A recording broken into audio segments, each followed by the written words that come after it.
Raz. Funguje. Som rád, že ste sa prišli pozrieť na tento film, tak ak budete chcieť, tak tu niektorí ľudia môžete zostať potom a môžeme si aj niečo povedať, zaspievať.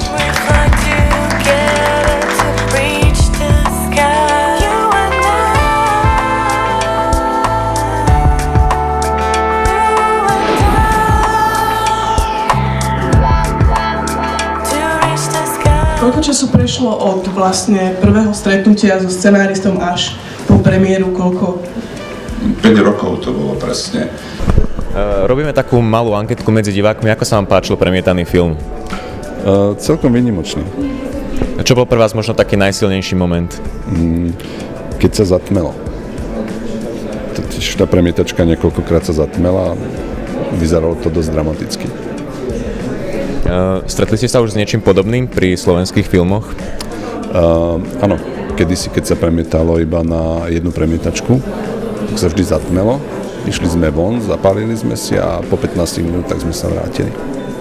Vždy.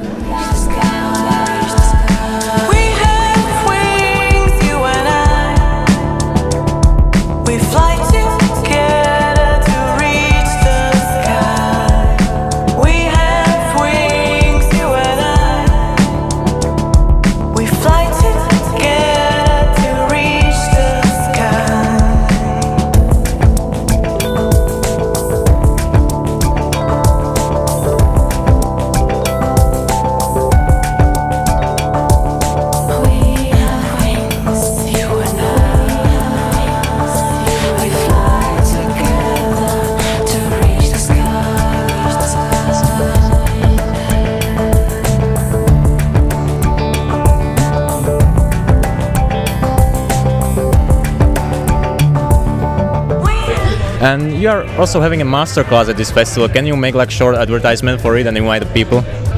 I did my final work from the school. We have to do artistic job like film, and then we have to do written study part.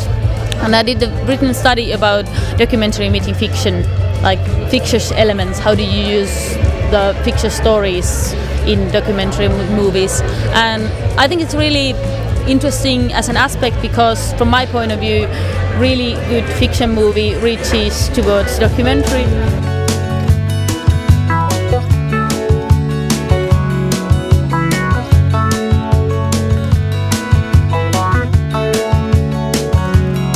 Publikum, perfektné, úplne perfektné.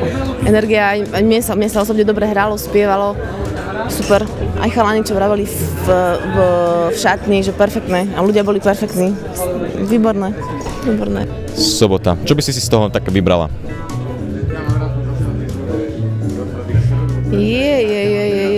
Iba Plastik som spoznal odtiaľto, takže neviem. Šla by som náhodne, isto by som sa šla vypočuť. Proste by som to prebehla a uvidela by som, že čo to je. Alebo že by som to možno čakala na internete večer, že rýchlo, že čo, kto a...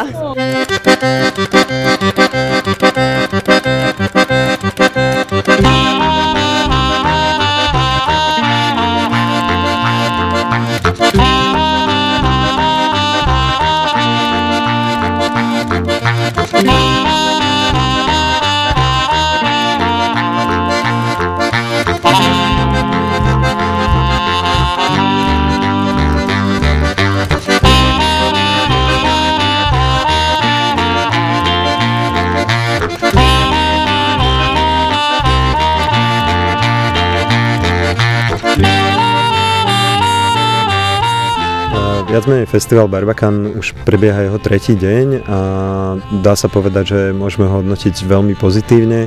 Kinosály sú zaplnené oveľa viac ako po minulé ročníky. Účasť hostí je hojná, prišli si uviesť svoje filmy Iva Lavčíková, Martin Šulík, Peter Bebiak, Marcel Pasman, Marek Dobež a hudobná tá dneska odštartovala teda včera koncertom Klára Ludzia z Rakúska a dneska pokračuje ďalším programom výborný koncert odohralo z tomu taktiež Vladimírska a na zajtra sa môžeme tešiť na koncerty Jánsky Beat alebo slovenských kapiel, banskobystrických kapiel, teda domácich. Aké boli to?